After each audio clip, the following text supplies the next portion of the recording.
Welcome to another edition of the Insider Mailbag. I'm Jared Johnson. I'm joined by the Mighty Joe Yeager. Mighty Joe, man, how you doing today? Yep, doing good, Jared. How you doing? Good. It's beautiful weather. You know, despite the, of course, depressing start to the football season, you know, it's a winnable game this week. It's at home. I'm looking forward to it, actually. I know a lot of people out there probably aren't, but I want to see how they respond. I think the core of the group has been pretty tough throughout the seasons, and I want to see what they do. I really think they might have a response this week. So we'll see. We have some good questions from subscribers. Let's dive right into them. First one comes from Nas Raider, who, speaking of, asks, are we who our record says we are? Meaning, is Texas Tech, you know, the 1-3 squad that the record says they are? Yeah. Yeah.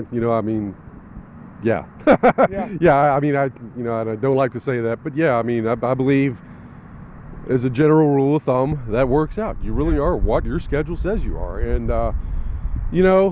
before the loss at West Virginia, I might have felt a little bit differently, but that one hit home, man. It was like at that point, I'm not just chalking this up to a couple of flukes or a couple of, oddball bad performances.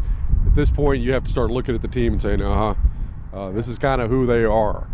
So now that's not to say that they can't improve from here on out. There's still 2/3 of the season to go, and that they can't win quite a few more games. But this team just is not what we thought it was going to be. Yeah, I agree. I mean, a lot of talk about bad football. Well, that makes for a bad football team. You know, defensive penalties, poor offense, just no execution, not great blocking either. The receivers, haven't been very good. They haven't got open a lot. When they have, quarterbacks have struggled to find them at times. And then when they actually found them, somebody got open, they found him, there's a drop, or errant throw. So it's been bad offense. The defense has been, I think, probably about as good. Well, the pass rush hasn't been what we thought it was going to be. So they haven't been as good as we thought either, though they haven't been that far off. I mean, they've been good enough to win some of these games. This defense has been good enough to be at least 3-1, maybe even 4-0. The offense has been bad. Special teams has been pretty good overall. They have missed those kicks against Wyoming, but and then I don't think the coaching has been great. I don't think the in-game adjustments have been terrific, especially on offense. On defense, maybe you could argue that. This is a 1-3 team, and they sure as heck have looked like looked like it against West Virginia last week. DL Vet says, so I've been drinking beer during the game so far this year. Are we entering the bourbon days after this past Saturday? I mean, I was already there. I didn't have to create, content afterwards. I'd be right there with you. I mean, I'll tell you this. I was certainly looking at my bottle of Woodford when the Cowboys were getting pushed around by Arizona on Sunday. Man. But no, I think it's somebody mentioned that I said heroin in the game thread. West Virginia, that's a joke. Disclaimer, that's a joke. I'm not. I am not saying anybody should do illegal drugs, but it's definitely whiskey time. Yeah, no doubt about it. And this ties into the previous question about, is this team what its record says it is? So we are in that phase now where what it's saying is pretty dadgum unpleasant, so you better bust out the rot gut. So I've got some of that going myself. Can you imagine if you did a sarcastic let's do a shot every time the receivers drop a pass? What, 9 shots last week? Call EMS. Get Your Ass to Mars wants to know, can Texas take fire at Kitley for calling plays that endanger the health of the quarterbacks? I'm going to say I don't think he's, well, part of me is like, this is a ridiculous question, but part of me is like, well, the quarterbacks keep getting hurt, I mean, maybe it's whoever recruited the offensive line or didn't recruit the offensive line is one of it. I do think it was kind of, I don't know what the right word is. I want to make sure I use the right word. I was surprised to hear them say publicly they had no fear in running Tyler Shuck. Now, he got hurt on a scramble. It wasn't a called run. But, McGuire told me, hey, you got to keep Shuck healthy this year. And then, first game, when it came down to it, you're running a bunch of power runs with Tyler Shuck. And, I mean, he's run a lot. He ran a lot against Oregon. So part of me isn't surprised he got hurt. Now, in terms of being fired for endangering quarterbacks, no.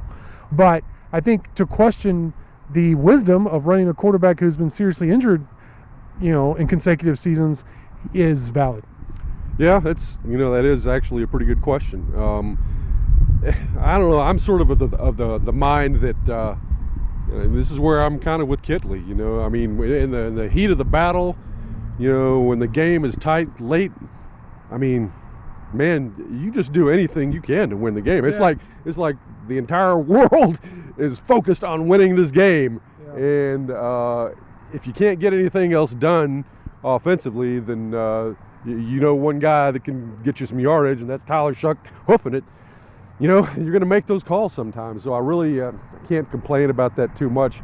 But yes, I understand where the concern comes from, and I can see the other side of that equation.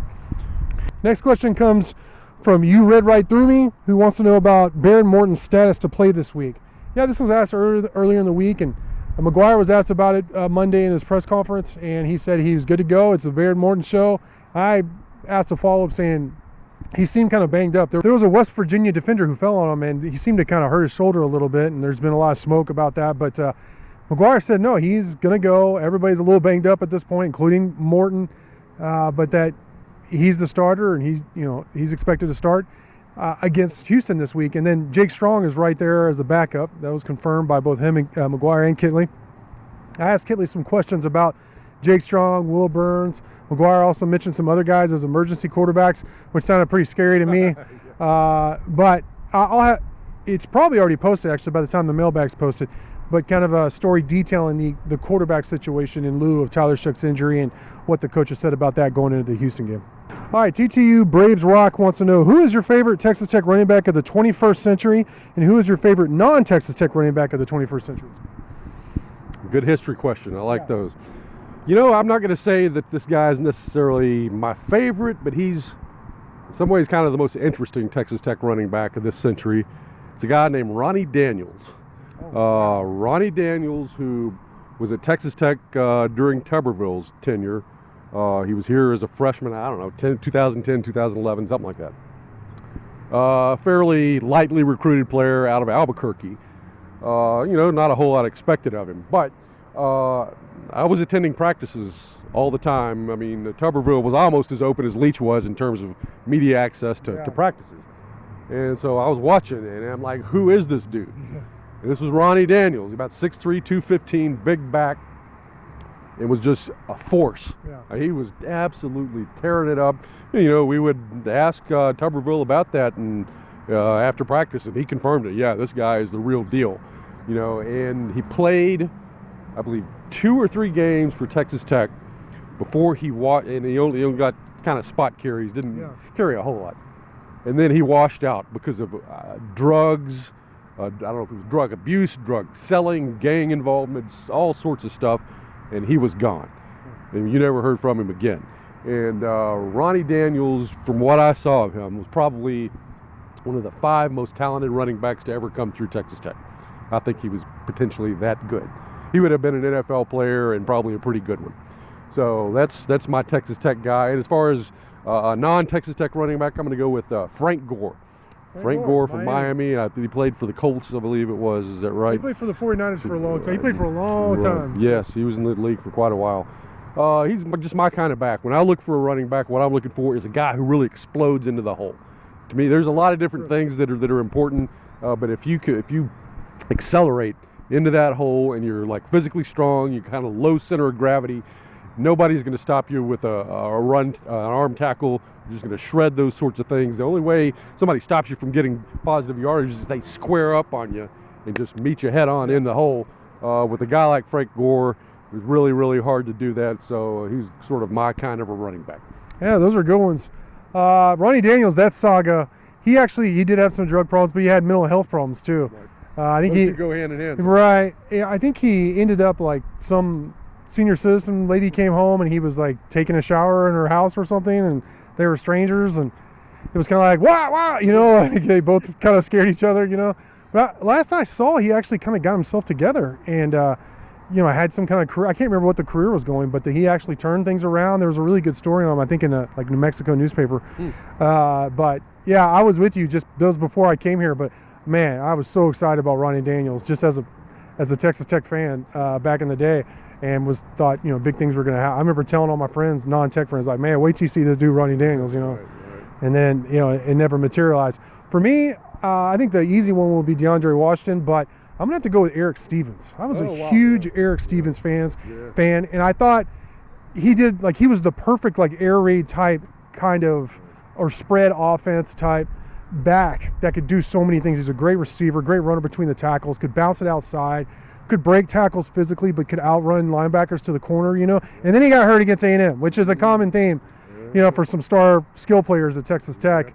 But he got hurt, he tore up his knee, and he came back, but he was never the same. He wasn't that just explosive kind of, star in the making running back. So that's my guy. I hate to admit this, but I got to say Reggie Bush for non-Texas Tech, just because he was one of those guys. I call it like the Michael Jordan factor. Does this player have it or not? Where if you watch one of their games, they're going to do something where you say, oh my God, what was that? How did that person do that? And Reggie Bush did that, kind of like Patrick Mahomes has that, where it's like it's worth the price of admission.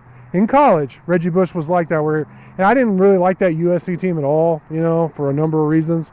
And you could say all kinds of things about Bush, but just purely watching him run, how explosive he was, some of the things he did on the field was amazing. I'm going to throw one guy out there. I'm cheating on your question.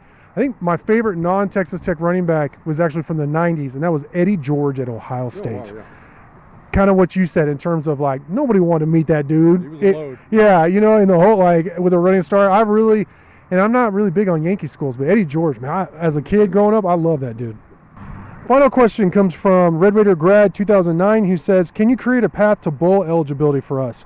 He says, it doesn't have to be probable. That ship has sailed, but more, we could beat Houston, and I see UCF has trouble with X and Y, which opens up the door slightly. He said, trying to binge on hope here, any kind of hope. I was looking at that after reading the question, and it is improbable. Yeah. Texas Tech has to win 5 of its final 8 games. There's some good teams in there. I can't see this team going into Texas and beating the Longhorns in Austin. I don't see that. BYU on the road, maybe, but you have your road woes. You're 1-6 on the road under McGuire, so that seems difficult. Baylor on the road, that seems like a winnable game other than the on the road part, Houston, you should be able to win that game. TCU here, maybe. It's a Thursday night game. In a neutral field, I think TCU beats Texas Tech by at least a touchdown. So UCF here, I'm not really sure, Joe. So it's hard for me to come up with 5 wins. I'm trying to think about who else they play. Kansas State, of course. Kansas State, that's a loss, even here. Kansas, is it here or there? It doesn't matter. I think Kansas is a much better team. Just their quarterback plays so much better. Yeah. What are your thoughts? Yeah, it's very difficult. Do you even have to get to 500 anymore to go to a bowl game? You could be 5-7, right? Yeah, maybe. But Hokut has said that he doesn't believe 5-7 teams should go to. Oh, good for Hokut. I don't either. So if you got to win 5 games, it's not impossible. But man, okay, Houston, Baylor, UCF, that's 3, and none of those are gimmies, but those are your 3 probably most winnables. BYU gets you to 4. TCU? Maybe. You're going to have to spring an upset. Or 2. Yeah. Well, yeah, probably 2 if you consider Tech will be the dog at BYU most likely. So you got to probably have to spring 1 minor upset and 1 major upset. And then you got to take care of your business against Houston, Baylor, and UCF. That's the only way it can get done. They're going to have to be a lot better than they've been so far to do that. A lot better. And that's why we said last week that the game against West Virginia was so critical. Because, you've had struggles on the road. West Virginia has shown that they're going to be competitive in terms of, they're playing hard for Coach Brown, They showed it against Pitt, and they showed it last week against Tech. But going into that game, it was this is one of your most winnable games, despite it being on the road. You really have to win this game. And then handle business against Houston. Then, okay, let's see what happens. Right. Now, you are just, the margin for error is very small, and that seems to be what you've been playing, is error-filled football. So it's going to have to be a big 180. We've seen it in sports a number of times in football. Texas Tech went on a big run late last year, and won some games. If you told me they'd be trailing Oklahoma 17-0 and come back and beat them, I would laugh, So at midway through their season last year. So we'll see. But right now, I'm not seeing it. other than the path you laid out, and that's even with a couple of upsets. But Mighty Joe, great stuff from you as always. Thank you. Thank you all for watching. Great questions this week, and until next time.